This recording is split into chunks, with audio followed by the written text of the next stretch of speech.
There are those whose presence is like dawn itself, quiet, gentle, and yet immensely powerful. They do not rush in with grand gestures. They arrive softly, bringing calm to the storm, offering peace where there was chaos. These are the builders, not builders of empires or monuments, but builders of your soul. Their words do not shout, they whisper truth. They are often unnoticed by the world because their worth is not draped in gold or applause. Yet in the silence of your darkest nights, they are the ones who ignite the smallest flame that keeps you from freezing within. They see you without decoration, love you without performance, and believe in you without proof. A builder does not seek to change your shape, but to fortify your form. They do not demand your transformation to fit their mold.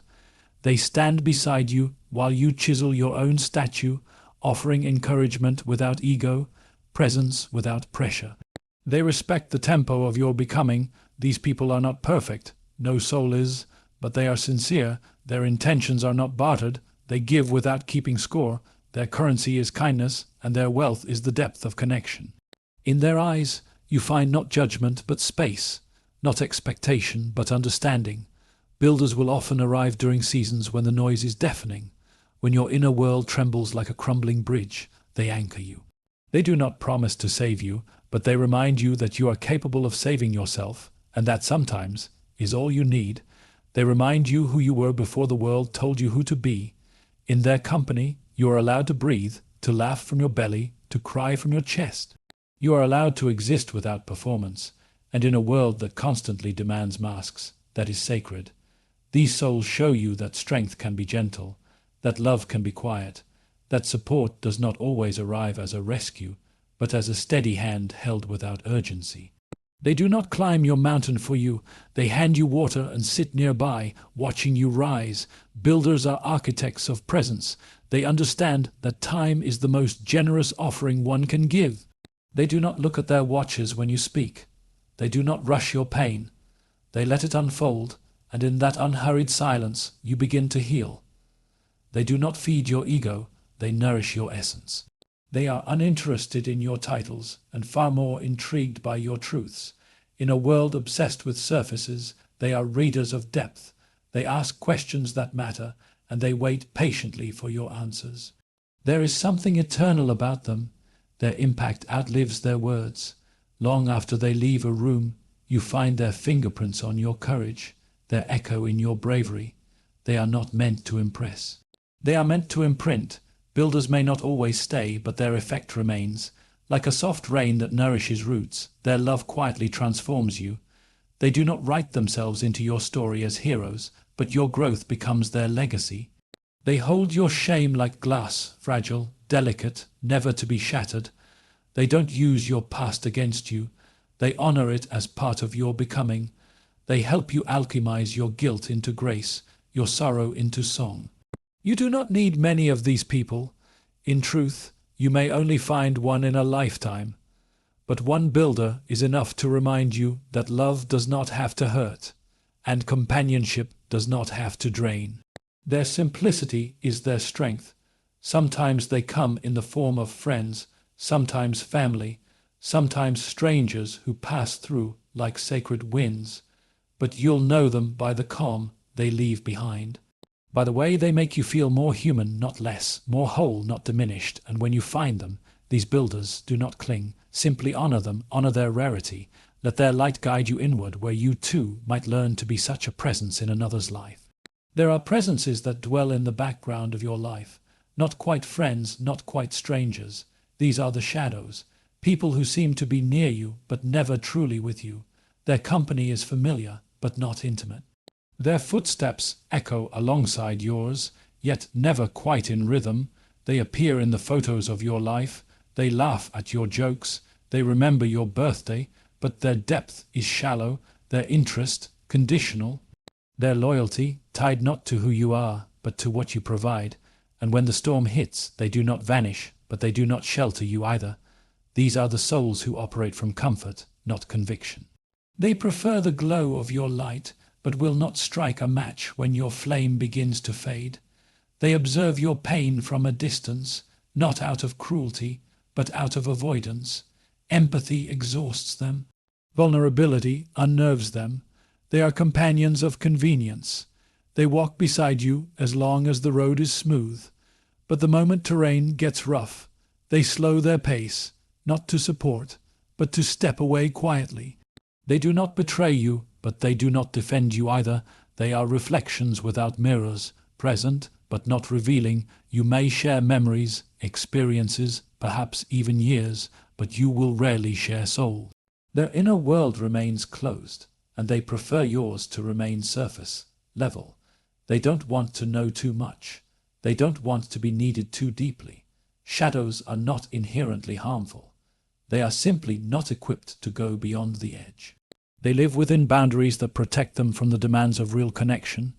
To them, closeness is a negotiation, not a surrender. Their hearts knock, but never enter. They remind you of the loneliness that can exist even in crowds. They show you that proximity does not equal intimacy, and duration does not equal depth. You may spend a decade with a shadow and still not know who they truly are. You may share silence with a builder for 1 hour and feel more seen. The danger of shadows is not their presence, but your misinterpretation of it. You may invest yourself in them, expecting them to be pillars when they are only posts. You may share your rawest truth, only to be met with an awkward silence or a change in subject. They love you in their own way, but it is a love of habit, not of essence. A love tethered to time, not to truth. When you evolve, they resist. When you break, they retreat. They are uncomfortable with your transformation because it challenges their comfort zone. Shadows often cling to a version of you that no longer exists. They speak of your past self, your older patterns, your mistakes long gone. And when you rise into a new being, they mourn, not because you failed them, but because they no longer recognize the reflection beside them. To understand shadows is to accept that not everyone can go with you. Some were only meant to share the hallway, not the home. They were chapters, not co-authors, and that's not a tragedy. That's life in its cruel and beautiful sorting process. Release your resentment toward them. Their silence wasn't always malice. Their absence wasn't always abandonment. Sometimes they simply did not have the depth to stay, and perhaps you once didn't either. But you grew, and they did not, and so the path diverged. You need not cut them off, but you must stop waiting for them to show up in ways they cannot. Expecting depth from the shallow is not love. It is self-neglect. Give your presence to those who reciprocate. Give your depth to those who swim, not to those who only wade. And if they return, these shadows, do not shut the door, but do not rebuild the bridge without reflection. Remember, people do not change because you want them to. They change when they want to, and many prefer the shadows. It's where they feel safe.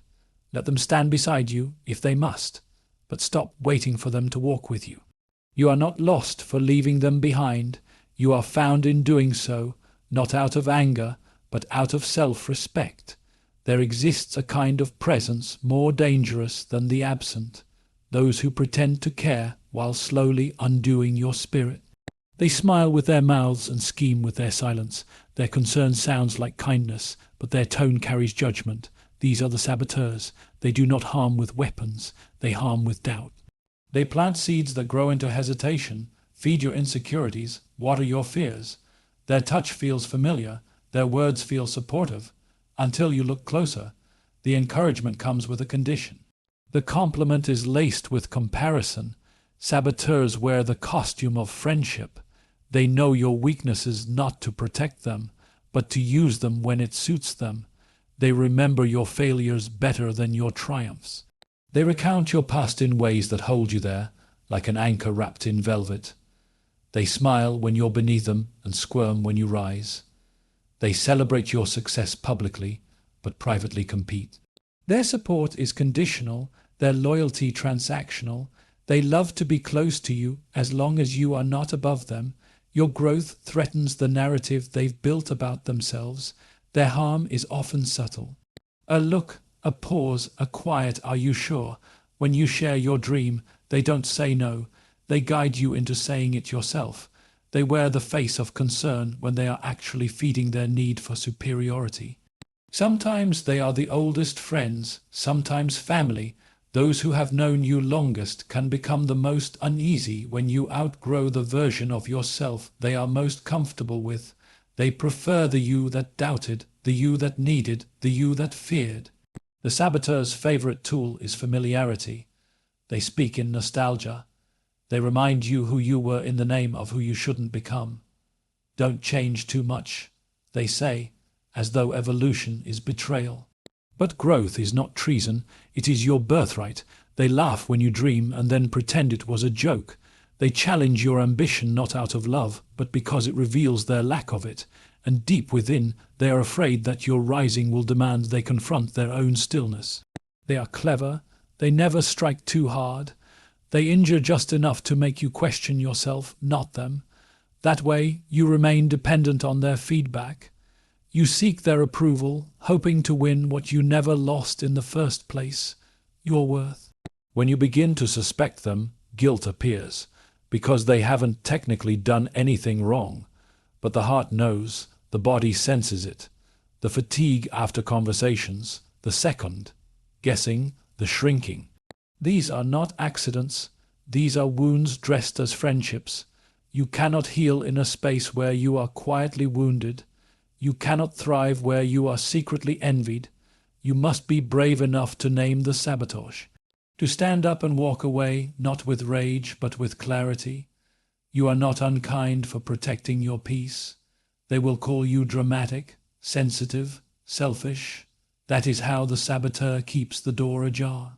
But the brave soul recognizes the manipulation not by its volume, but by its pattern. Saboteurs rarely change, they simply evolve their tactics, and if you stay, you become their stage. Distance is not cruelty when survival is at stake.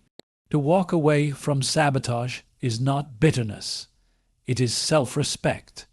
You must choose growth over familiarity, peace over proximity, and truth over illusion. There is no nobility in keeping those who hurt you near simply because they wear a familiar name. You are allowed to change your circle as you change your life.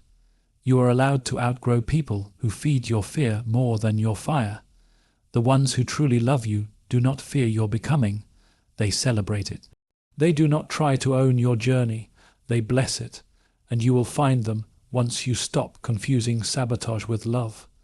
There is a question that haunts every soul seeking peace. Who truly sees me, not the version I display? Not the role I perform, but the essence beneath it all, the breath between my thoughts, the silence behind my smile. Who reflects that the mirror test is not about appearance, it's about reflection of truth. Who stands in front of you and shows you who you are not by instruction, but by resonance. These people hold no agenda. Their presence does not distort your shape, it reveals your outline. When you stand beside them, your voice does not tremble. Your thoughts do not scatter. You are not rehearsing your next sentence or managing their perception. You are simply there, and in that stillness, you recognize yourself more clearly. They do not clap only when you win. They do not vanish when you lose. They are constant like the sea, sometimes loud, sometimes quiet, but always present. And they have no interest in molding you into something you are not. Their reflection is not always comfortable. They show you truth, not illusion. When you deceive yourself, they notice. When you wear a mask, they ask why. But their confrontation is not cruelty. It is care. It is a sacred mirror, not a weapon. You may not always like what you see in them, but you will always trust it. They will not flatter you. They will not indulge your illusions. They challenge with compassion. They correct without control. Their love is layered with honesty. They remind you of who you were when the world tried to make you forget. When you drift from yourself, they do not chase, but they call you back, not with shame, but with memory, with kindness, with patience. They do not compete with your light. They do not envy it. They amplify it. They reflect it so you can see the glow you've forgotten. You'll find yourself wondering why you doubted, why you hid, why you dimmed. These souls are rare. They do not arrive on schedule. They emerge when you've stopped pretending. When you've shed the need to impress and begun the journey of self-trust, they are drawn not to your performance, but to your presence. When they speak, their words sound familiar, as if you've known them before language. As if they are a part of you, rediscovered, and perhaps they are. Perhaps they are echoes of your own becoming, arriving to remind you of your shape. You need not explain yourself to them. You only need to be. Their love does not require decoding. It is clear, direct, peaceful, and in their presence you begin to remember who you are without effort. They are not many.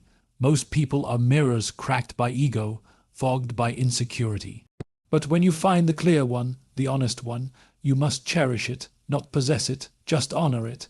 They do not demand your loyalty, they earn it, and in that sacred exchange your reflection grows stronger. Sharper, brighter, until you no longer fear being seen. The mirror test is not just about others. It is about learning to become such a mirror yourself, to reflect truth, to amplify light, and to love without needing to control the image. In the end, the ones who reflect your light remind you that you are never broken, only covered, and with their presence you begin the quiet unveiling. There is a unique cruelty in those who starve you emotionally, not with violence, not with words, but with absence.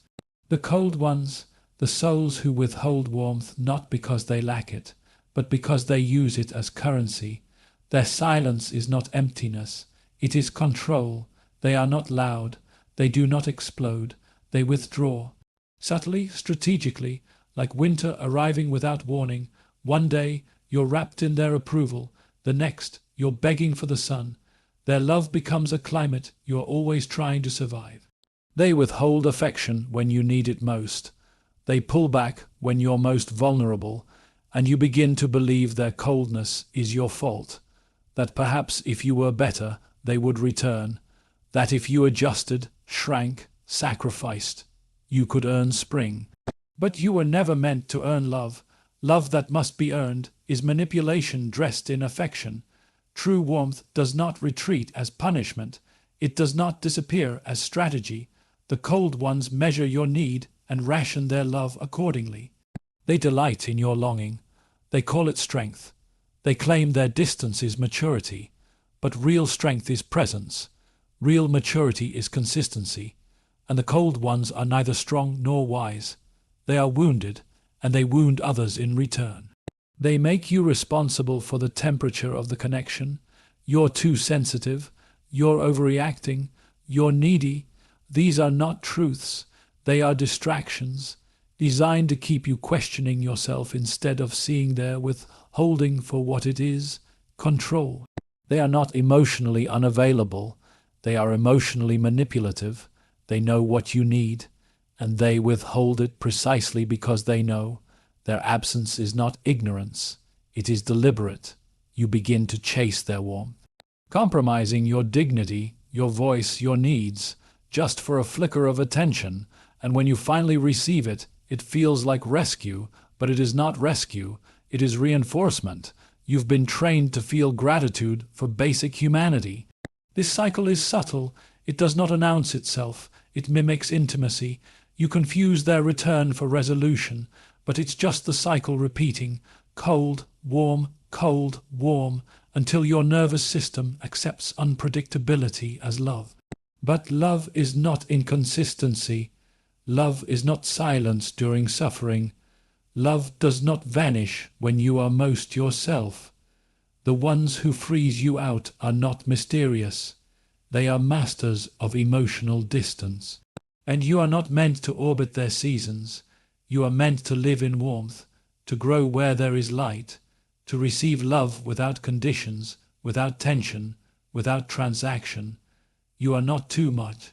You are simply asking to be met fully. And that is your right. Leaving the cold ones is hard, because part of you still hopes they'll thaw, still believes if you endure long enough they will warm. But love should not require endurance. Love should not feel like winter without an end. You do not heal by surviving the cold. You heal by stepping into warmth elsewhere, by choosing those who do not ration love like a limited supply. You deserve abundance. You deserve sun. And when you step away from the cold, you begin to realize you were never the problem. You are simply standing too close to someone who refused to light the fire. In the quiet theater of your life, not every actor is loyal to the script you've written for yourself. Some have wandered in without audition, some were invited too soon, and others have stayed far beyond their final scene. The tragedy, if there is one, is not their presence, it's our refusal to recognize the roles they truly play. People do not arrive with labels. It is only over time, through silence and fire, that their nature becomes visible. There are those who nourish you, those who need you, and those who undo you. And between them lies the narrow path of self-awareness, where you must choose whether to continue performing for the wrong audience or walk quietly toward your own truth. The hardest part of this journey isn't the walking, it's the uninviting, the deliberate distancing from those who have made comfort out of your confusion. Not everyone you love is capable of loving you well, and that is a sentence that will echo for years if you resist it. We are taught to endure, to forgive, to try again, but trying again with someone who erodes you is not grace. It is slow destruction. There is no virtue in making a home out of someone else's indifference. To grow, you must confront the truth that not all connections are sacred. Some are prisons dressed as familiarity. Some are habits we call loyalty, and others are merely the residue of who we used to be, clinging to us like dust that refuses to fall. The soul knows what the mind denies. You cannot fly if you're holding hands with those who are afraid of heights. The first kind, your builders, will hold your hand and leap with you. They do not need to be convinced. They are not threatened by your light. Their joy is not borrowed from your pain. In their presence, you do not have to earn worthiness. You simply are, and they see it. The second kind, your dependents, will cling when you try to soar. They are not malicious, but they are heavy.